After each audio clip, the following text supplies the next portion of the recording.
Hey guys, welcome back to another episode of Matters of the Heart and Soul podcast. My name is Janie Charlot, and I am here with Russell Bruce. Hello, everybody out there. All right, guys, so welcome back. We are talking all about intimacy today, okay? We are talking mostly about non-sexual intimacy and the different types of intimacy, like emotional, spiritual, mental, all of that. And we just want to break it down. And one of the reasons why we think this topic is really important is because it fosters deeper connection, okay? And just it aids in overall joy and happiness when you can truly connect to somebody and they see you. They really, really see you and they see all sides of you and they fully and authentically accept you in all of that. So let's jump right in, Russell. All right, so how would you describe intimacy? So it's kind of broad, but we'll kind of sum it up as is different things that could bring two people closer together, right? So we always talk about mind, body, and soul, but you hear a lot when it comes to intimacy about physical intimacy, and then you have emotional intimacy, right? Which is more so on the spiritual mental side. But physical intimacy, most people think of it as sex, right? You talk to most men, I'm sure most men, you start talking about intimacy, they think sex. Like if a woman says, I'd love to be intimate with you, he's like, man, is Mm-hmm. like, he thinks that he's get ready to go jump in bed with you, but that's not the case. What we're talking about here are things like affection, which could come in forms of holding hands, hugging, kissing, things of that nature. Now, they could lead to the deeper side of physical intimacy, but that's not the case. But these things are the tools that you need that could help build deeper connection, give more security within the relationship, and also give you that toolbox that you're going to need, because when things go wrong, when life starts to life, Mm-hmm. it's the simple things that you're going to need to be able to build upon to bring you back. You need to be able to say, I love you, I'm sorry, to be vulnerable, to hold, do all these things. So we're going to jump into some of these things, break them down, and try to share what we know and what we do within our relationship. Okay. So let's talk about the skills needed. Okay. One of the most important things that I think in order to be intimate is that you have to have some knowledge of self. If you haven't done any self-discovery, you haven't explored your own emotions, you haven't, dug deep within your childhood wounds, your trauma, all of that, it's going to be really hard for you to connect and allow somebody else to see you if you haven't fully seen yourself. And you have to fully see yourself. And that's so important. I think that's one of the most important things when you are wanting to start this vulnerable journey and really develop some true intimacy with somebody. Yeah, and some people break the word intimacy down in more simplistic terms to make it easier to understand, such as into me, you see. Yeah. Hmm. All right. And so, like, for example, I always go back to the movie Avatar, they would never greet each other saying, I love you. They would greet by saying, I see you, like, meaning that the God within me sees and acknowledges the God or goddess within you. Hmm. So, if you're going to be intimate, that means it's a certain level of respect, a certain level of adoration, admiration, all that good stuff, where you want to make that person feel comfortable. It's once again, it's not always physical. It's like you should make that person feel secure. You should make them feel desired, wanted, all those things, feel protected. Yeah. So a skill, right? I think communication is important. What do you think about that? Oh, communication is the key. Hmm. And it's like with anything out there, right? It's like a child comes out the womb. and it cries, and the parents have to, yeah, really, you have to interpret their crying and their body movements and their gestures to be able to communicate with them. But us as adults, communication is everything. Like, if you're not communicating, you're not going to be able to fix issues when they come about. Just day in, day out things. How do you express to somebody that you love them when they're doubting it? Like, if you're not meeting them emotionally and spiritually, or even physically, you need to be able to communicate so that you could be on the same page. You need to be able to speak the same language. So, in communication, what about listening to understand, versus listening to respond? I think when you listen to truly understand somebody from their point of view, you could build greater intimacy because you're not trying to put them in a box. You're not trying to recreate their experiences. You're not trying to tell them what they did or did not experience. You're literally just there understanding from their point of view. And really, that's empathy, because empathy is when you can put yourself in somebody else's shoes and just hold that space. That's it. So that's that. I wanted to just add that as far as communication. Um, what about vulnerability Oh, and transparency? right. So just now, when you were speaking of communications, that's one of the number one things I was thinking about, is because your level of vulnerability is probably going to be key to the heights that you could rise within a relationship. Mhm. And I think it's probably more difficult for men to be vulnerable because I guess it's looked at as a weakness. And a lot of times it's like they have to really trust you. People have to trust you to really be vulnerable. But even when you don't, you just have to, once again, have a strong knowledge of self and know who you are to be able to open up, to express, maybe how you were raised, like things you experienced in life, the good, bad, and the ugly. But I think deep in most people's mind, are you going to use this against me at a later date? Mhm. Or are you really a safe place for me to land my Mhm. plane and, to share this information with and be that one to help me work through, like, if I do have things that I need to heal, to be able to see, how you could assist, or, and how we could assist each other. Because the level of vulnerability on each one's part, those are the things that you're going to work on and that you're entrusting each other with. Yeah. So safety and security is important for both men and women.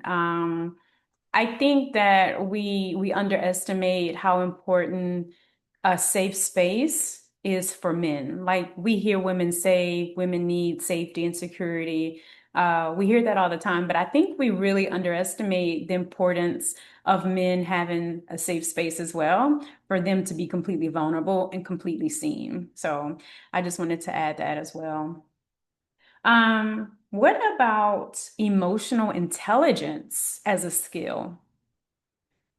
Yeah, so I think emotionally, and right, so it goes back to healing, right? Mm, So if people have these childhood wounds or wounds from prior relationships, these are things that you have to be conscious of and work on, because if you're trying to build something with somebody else and you're like taking out on them things that occurred in prior relationships or from your childhood, it's going to create issues. And one, it's not fair, but two, it's going to create issues.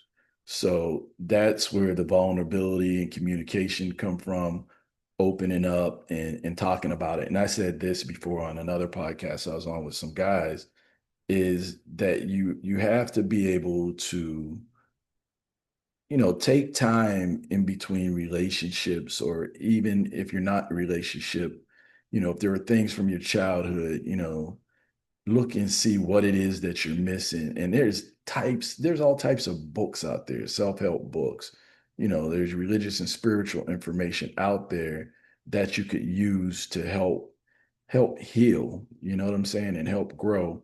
And hopefully you have the right type of mate that understands as well. And you guys can work together on different things, share books, share podcasts, share different things like this podcast, and sit down and talk about them. You know what I mean? So you wrote a great book, Seven Steps to Mastering Your Emotions. And there's another book out there, Emotional Intelligence. That stuff's real. Yeah. As far as emotions, there's so much to it. I think people just think emotions and that's it. Emotions is really energy and motion, and a lot of times people don't even know what they're feeling. Like you could, and we've talked about this a lot, that one of the main emotions that men feel is anger. So they could be hurt and it comes out as anger. They could feel rejected and it comes out as anger. They could feel betrayal and it comes out as anger, right? And one of the things women do is cry. So a woman could be, she could feel unsafe, she cries. She could feel betrayed, she cries. She could, is all these emotions, but there's two main things that men and women tend to do. So women tend to cry, men tend to get angry, and I don't know if you've ever been in like an argument with somebody, and the more the argument goes on, the man gets angry and the woman just cries. So you see it in movies too, because, but the point is understanding what you truly feel, like really allowing time to process, what am I really feeling here? Like, why am I really triggered? What's really showing up? Am I projecting, And understanding that you could choose different emotions. But again, that does require time to self discover, to give yourself time to self evaluate and understand who you are, where these emotions are coming from, all of that. So emotional intelligence is so important, so important. What's another skill? I wanted to mention time, investing time. Like developing intimacy with somebody is something you can't just say, oh yeah, I'm gonna just see this person, for 15 minutes and think you're gonna like really intimately know this person. I think time is very, very important, investing time. Yeah, most definitely. So, it can't be one of those things you only want to spend time with them at nighttime. Like Exactly, after you exactly. went out, done all your running around with the boys and all that other stuff, and call her up 9, 10 o'clock and hey, what you doing? I want to come over. So, like they said, it's like one of the greatest gifts you can give to another person is your time. All right. Another skill before we move on, what about presence? Being really present with somebody. Right. So giving your time is important, but when you're there, be present. Exactly. You can't be there physically and your mind somewhere else, right? You can't be there and, the whole time you're sitting there talking to them, you're like, yeah, you're in your phone and, you know, We've seen all that couples, stuff. and I'm sure everybody's seen people that's out to dinner, and you'll look and you'll see people that's so disconnected. They're both in their phones. There's no conversation happening. They're not connected in any way. And so presence is so important. Intimacy requires presence. That's a skill. So I wanted to add that. All right. Let's talk about the different types of intimacy. The first one is physical touch. Okay, that's non-sexual. Right. So that, that goes in line with being affectionate, right? So, Hmm. kind of like we are right now, Yes. I love being next to her, touching her, holding her. Like if she's in the kitchen, I love coming up behind her, kissing her. But it's like these things, and it's not that I'm wanting sex when I do it, like not all the time, right? But it's like these are just things to let her know that I truly adore her, that I'm feeling her, that I'm connected to her. Like when we're driving, she may reach over and grab my hand, or I might put my hand on her leg, just to let her know like I'm here and I want to feel connected to her.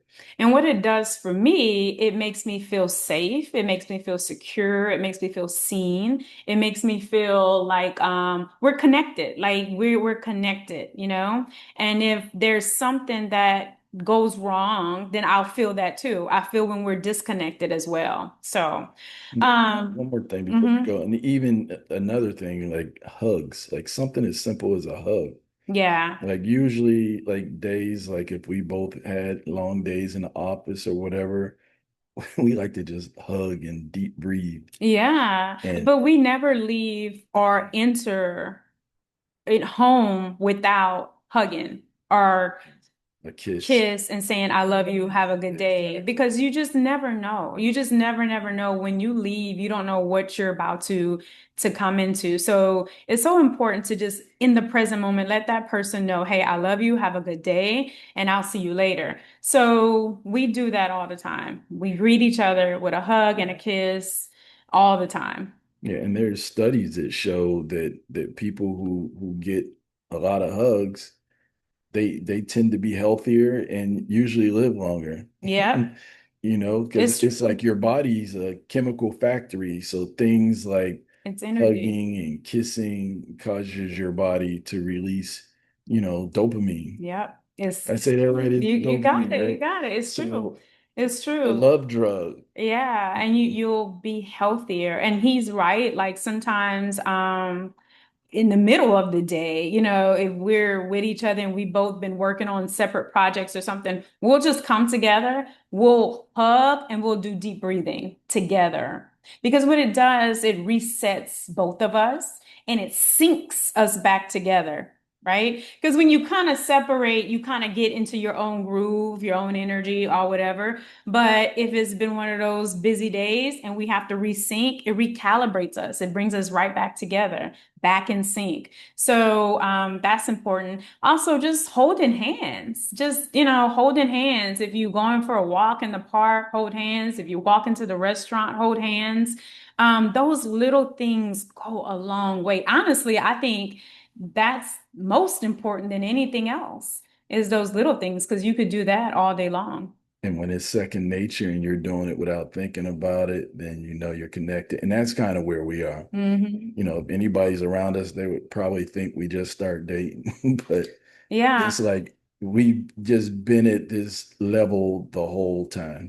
And also, sitting next to each other, you'll see couples that they can't even really stand to be in the same room. They'll sit completely opposite places, maybe let's say it's a gathering or something. You'll see couples in just because the energy is clashing. And energy never lies. I mean, it never lies. We know that. But we could be at home on the couch, we're like right next to each other, so just those little things will keep you connected. It'll deepen your connection. It'll deepen the intimacy. And not only that, when you're in a relationship, you work so hard for it. So it also protects your relationship. It protects it big time. Big time. Okay. Anything else on non-physical? No, and it just goes back to what I was saying earlier as far as the toolbox, Mm-hmm. like if you had a tough day or whatever, I'm not gonna help you fix your problem or feel better just by having sex, right? Because Exactly. you could be tired, frustrated, or whatever, and sometimes you may not even want to talk. You might just want to lay there and be held and Mm-hmm. and have a safe Yeah, place to all lay. of that. Cuddling, anything non-sexual, any type of touch. Not only that, y'all, but human touch is so needed for health and wellness and vitality. It's needed. I can't remember, but there's a lot of statistics out there that shows how people that's in a nursing home who never receive visitors never receive touch or anything, nothing, nobody come and check on them, how they die faster. Yeah. So this is so important, and it's our human nature to connect. It's our human nature. Yeah, and the fact that you say it's human nature, those same studies actually show that sometimes these elderly people or people who have pets, They may get the affection from the pet and that helps them live longer. Exactly. And I'll share this with you guys. I have a soft spot for those videos where I see like the person that may have raised the lion or, the chimpanzee or whatever, and they have to let them out in the wild after a while, and they come back and they see them years later, how even the animal, craves the affection from that human being because they remember when they were little playing with them and then throwing balls and doing things. So it's like, humans need the same thing. You could go find a hardcore criminal, the most murderous person. There's somebody out there that he wants to be held by and told that he's loved or whatever, whether it's his mother or a significant other or her significant other. Mm-hmm. All right. So now before we move on, the next one is emotional intimacy. I want to tap on what are some things that would prevent a man or a woman from allowing those non-sexual physical touch, physical intimacy. What are some things that would prevent that? I'll say, I think a lot of women have a lot of walls up from a lot of things, right? Men too. Past hurts, whatever, and it's a means of protection. But I mentioned on another podcast that sometimes when you have these walls up and you're trying to protect yourself from getting hurt, you also it doesn't allow anything to come in because walls work both ways. It protects you, but it also prevents you from allowing love to come in and just allowing somebody to give you that nurturing, to give you that love. So I know, protection is one thing. Is there anything else you would add that would prevent, just somebody from not holding, their hand, not hugging, not kissing, not connecting, uh, any of that? Yeah, so it all kind of ties in together, right? Because a man who's trying to master his emotions or even be masterful as far as intimacy is concerned, right? Hmm. I think, the man that you'll see this, there's a study, matter of fact, in Think and Grow Rich, like the men who are well sexed tend to be more successful, but those same men tend to understand intimacy at a deeper level. And What do then, you mean by well sexed? well, that are sexually, put it this way. Like I the think physical like right thing? now you see a lot of our men being destroyed in the media. Well, they're not being destroyed by the media. They're doing it to themselves for the lack of sexual discipline. Hmm. So like Okay. chapter 11 in Napoleon Hill's Think and Grow Rich, he talks about sexual transmutation and how most men don't become successful until later on in their older ages because they finally become more disciplined and know that one woman can satisfy them instead of like just chasing anything that moves, right? Hmm. So now it's like they can transmute that energy and take the object of their affection and pour into them and into their businesses and things like that and use that sexual energy to manifest greater things, right? Hmm. So I'm trying to like give you more context so you can understand where I'm going with this. But these men learning how to master intimacy, like, physical Hmm. touch, um, vulnerability, like being an open communicator, all those things. That's what would help that woman, or even if it's a woman, that would help allow that man to open up, right? Hmm. Because you start closing off the heart, saying you're gonna never love again, and you sitting there singing the Anthony Hamilton "Never Love Again" song, Yeah. and now at this point, like you said, you're gonna block bad things from coming in, but you're also gonna block good things from coming in. Mm-hmm. Yeah. Okay, let's move on and then we could come back if we need to add anything to that. All right, so emotional intimacy. All right. I honestly think this is huge. We've talked about emotions a lot, but emotional intimacy is huge, right? So one of the things me and Russell do, as you know, we have a podcast, is that we talk a lot. We talk, and it really deepens our emotional intimacy, right? Because what it does, it allows us to learn each other and learn our emotional responses, emotional triggers, stuff like that. So, emotional intimacy, I think, is huge, huge, huge, huge. Anything you want to add to that, Russell? Well, once again, I think that should be saved for your significant other, for your person, right? Mhm. Because you catch a lot of people who are in relationships, probably for the wrong reasons. And, like say, for example, the guy who feels the woman's not giving him sex early in a relationship or whatever, and he's making himself emotionally available to another woman, Mm. or even a woman. Hmm. It can work both ways, right? Hmm. She's like making herself emotionally available to another man, even though, she's letting this guy believe that they're in a relationship. Yeah. So, emotional intimacy is really huge. And honestly, I think women have more affairs because of emotional intimacy, which she is not getting, with her significant other. So I think, they'll say men have more just physical affairs, but women most likely have more affairs for emotional intimacy because as a woman, emotional intimacy is so important. Because what people don't understand is that when that woman is emotionally connected, she's emotionally satisfied. The physical is just is there automatically. So for women, emotional intimacy is so, so important. It also helps her to feel safe and secure, all right? Emotional safety and emotionally secure. And I think that for women, that's most likely the number one form of intimacy that's really, really important. And I think for men too, men may just not be as connected to that. What do you think?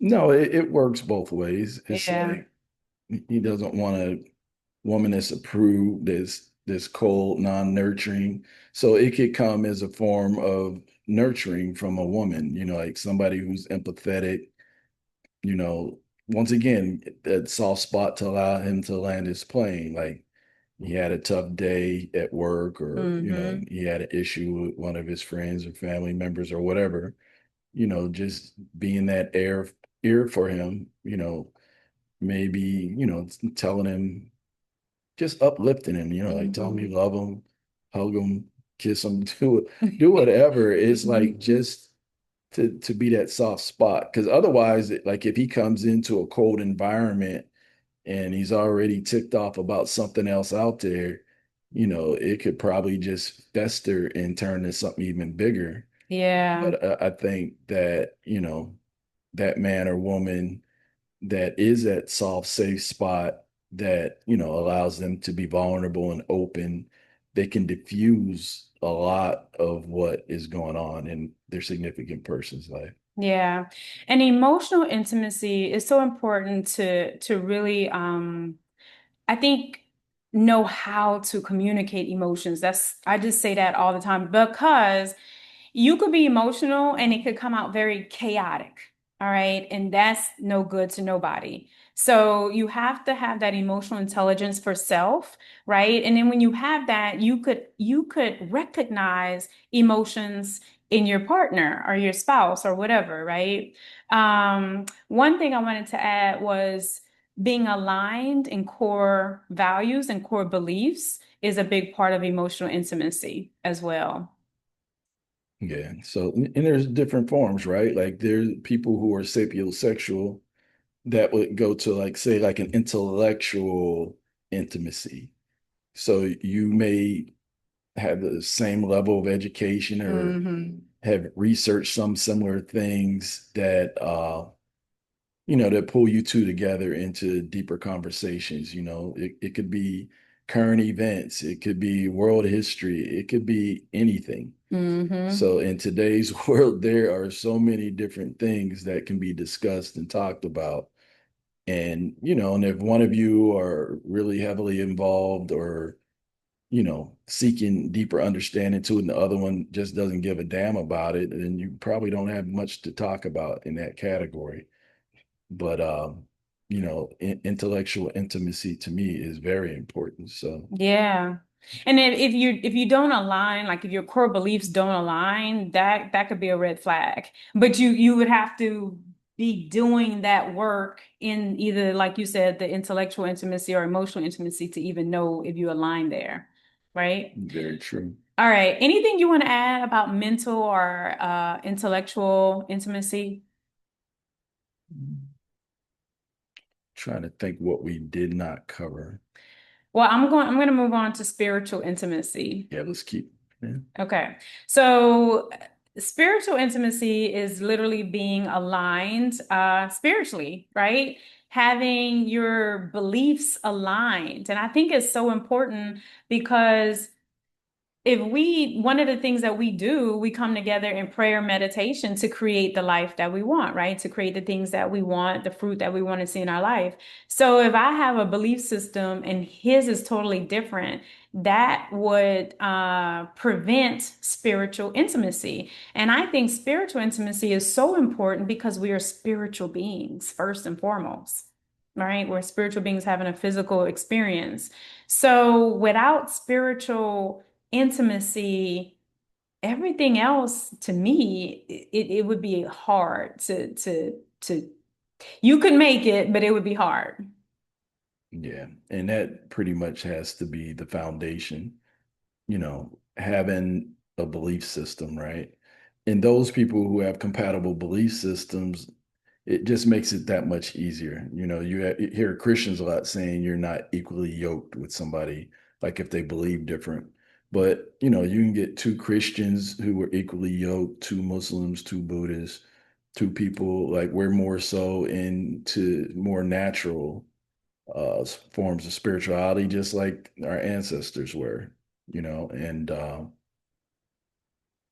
I don't think whatever one helps to make your life better, so be it, right? Yeah. But I think if people have different belief systems, I think sometimes it could pop up and create issues. Not all the time, but sometimes it could. Because I think you would be growing spiritually in two different directions, and that would be hard to stay connected. So, True. all right. So, what about health? What about intimacy in health? Oh, that's big. You get one person that loves to work out and maintain their health, and the other person, say, a slob, and, and, Mm-hmm. and says, "Oh, you're gonna die from something," and they just eat and drink anything and do whatever, right? Um, and one person has a medicine cabinet, and the other one just has some herbs and Exactly. It fruits and creates berries. disconnection. So Yeah, all intimacy is all about creating the connection. Like if we go work out, right? That and we're talking while we're working out, we're working on, whatever, we're creating something new that we want to work on physically for our health. If we don't do that together and he decide to do it with someone else, I decide to do it with someone else, it creates disconnection. So all these levels is to create connection on a deep, deep level. All right, before we wrap up, let me say one thing before you yeah. do that, Mm-hmm. and I'm going to say this: people who tend to like the same things tend to like each other. Mm-hmm. Well, back in the day they would say opposites attract, but I think that's a lie. And I think maybe that's a lie. Yeah, magnets and steel, or a narcissist, exactly. and, Yeah. what is it? Empath. Yeah, and what I know now about energy is that we attract who we are. You may seem opposite, but there's something there energetically that you guys are attracting each other. All right. So now I want to talk a little bit about kind of the differences in intimacy, masculine versus feminine. So Russell, what do you think are some of the, I guess, more masculine levels of intimacy that come easy for men? Some of the masculine levels, I think, providing and protection, right? So I think most men, without even being told, know that they have to get out, they have to work. You don't work, you don't eat. So how does that create intimacy though? Well, because it actually provides a level of protection and security, especially if you're seeking a mate, right? Hmm. So if you feel protected with me, that gives you a safe space to develop. It gives you a sense of security within, the relationship Hmm. that, that man like me Hmm. can protect you. So And so before you go on, so when you know that your thing is to provide and protect because it's creating this security, what is it? What do you feel? Hey, I'm doing this because what do you feel it draws back to you? well, I don't think that me personally, I don't do it with expectancy of anything in Mm-hmm. return. I just think it's my nature and my duty. Mm-hmm. And, it's going to attract not only say you, it would attract other people, but it's like it's not what you attract, it's what you entertain, right? Mm-hmm. But being a man, like there's plenty men out there that women can choose from, but the woman's gonna choose the man that makes her feel more feminine, and Mm-hmm. and the man's gonna choose the woman that makes him feel more masculine. So I don't think as a man, now you get men who do that, right? They lead with their checkbook. Mm-hmm. Woman, I could buy you this, I could take you around the world. Well, a drug dealer, somebody hit the lotto, they could do that. Mm-hmm. That doesn't make them a good person for you. It doesn't make them a man. You Mm-hmm. know what I'm saying? It Mm-hmm. doesn't make them disciplined. So there's so much more that goes into it. But to me, I think that those are two forms of Intimacy. intimacy from a Mm-hmm. masculine level, providing, protecting, producing, Mm-hmm. like always looking to build, build something, whether it's building by myself or building with the significant other, like how we build.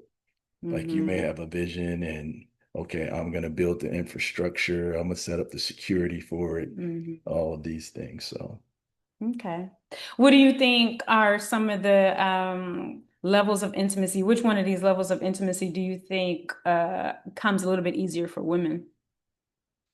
you're a woman. I'll let you answer that question. I could say, I think that nurturing. Yeah, I could only speak for myself. I would definitely say emotional intimacy. I think that comes a lot easier for most women.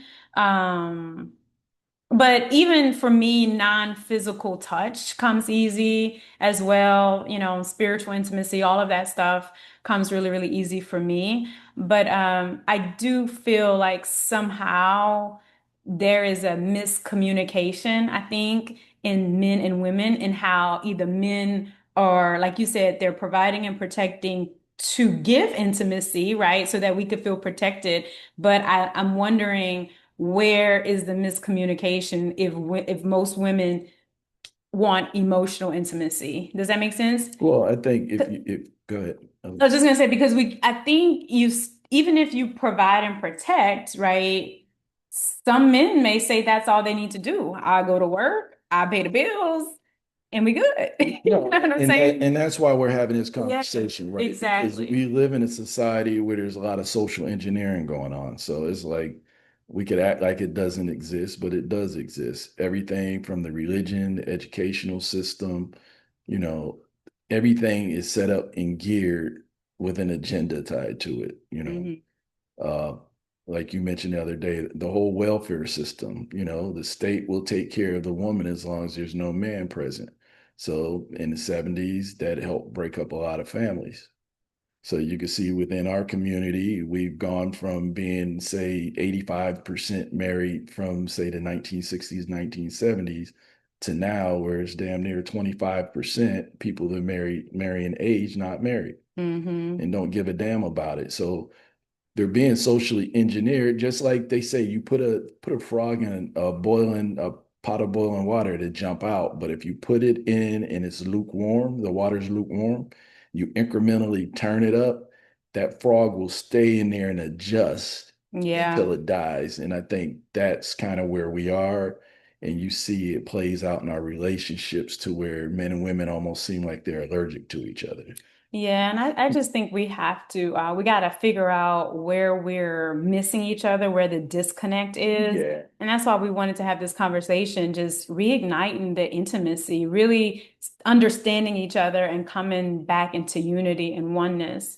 Um, so there was another thought I had, but I just lost it. Did you have anything you Yeah, were and we'll keep expounding on what we just talked about because I mentioned religion and we talk about this a lot, and this might be another podcast.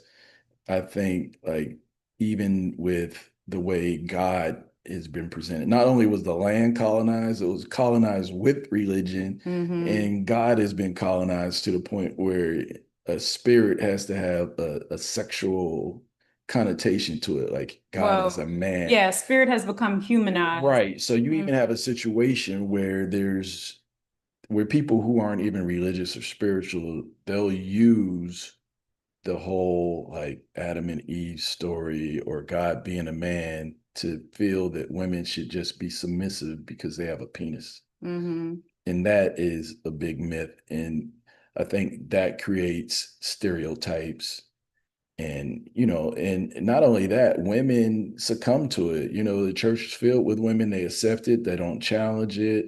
Like the story about Eve being the reason for man's downfall and her period is like God's punishment. And, all this stuff is psychotic. And it's like people don't question it. Now, a lot of people get pissed. I don't care if you want to come on a podcast, let's talk about it. Because it's like if you can give me good reasons why all these people around the world are being murdered for religious differences more than anything else in the world, and it's all these simple things, and even within all these different religious faiths, they have different sects and everything else. But one of the things that I see across the board of the major three religions, and Dr. John Henry Clarke said it best, is that at best they're male chauvinist murder cults. They subdue women and put her in a second class place, all these things. So I think from there it stems from the educational system. It's all kind of other things. We're being miseducated, even down to like if you want to say science. I posted this one day before, right? If you believe the Adam and Eve story where the woman was taken from the man's rib, where a woman has XX chromosome, the man has an XY, and you look at the Y chromosome, it has a fraction of the DNA of the X. The X is Mhm. more ancient. Now, this is science, right? The X is more ancient. So it's like what came first, the chicken or the egg? All science proves that the female is actually older. You go back in history, all the oldest fossil remains of humans that they find on the planet are either female or some form of androgyny. Mhm. So it's like until we start dealing with things in truth and all this mythology and lies that we accept as truth, you're going to keep getting what you're getting. And that's why you see now a lot of things are starting to change. A lot of information's out there. We're in the age of information. And I think both men and women would do themselves a service by digging in, getting more truth. Because if you had the truth, you was learning most of this stuff from kindergarten and from Bible Mhm. study. If it was the truth, the world would have been changed by now. It has not been changed. So we need real information. Yeah. And I was just gonna say if I think it's about choice as far as intimacy and even making the choice, being disciplined, committing to your commitments when you decide to get into a relationship with a man or a woman and saying, okay, let's do this, let's commit to this, and let's be intimate, let's create the life that we want. It's a choice. And I think a lot of times people are operating from their lower nature versus their higher nature. And we're making a lot of miscreations, right? We're just miscreating all out, broken families, stuff like that. So I just think it's about, being committed to your commitments. I think we all have to make good choices, men and women, right? so that we could course correct with where we're at right now. Anything else? No, I think there's too much more to say Yeah, about that. think we We covered. could come up with a lot more, but Yeah, I think we covered all about intimacy.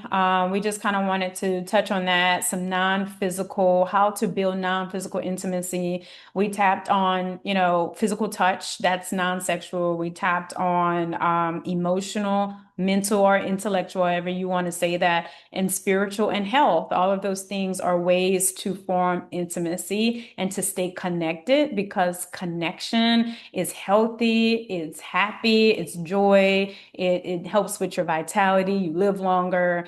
And I think it starts with how we form our relationships and then how we form our families. So that's it, guys. That's all we have. So we will catch you guys next time. All right. This has been another episode of Matters of the Heart and Soul podcast. And take care. peace.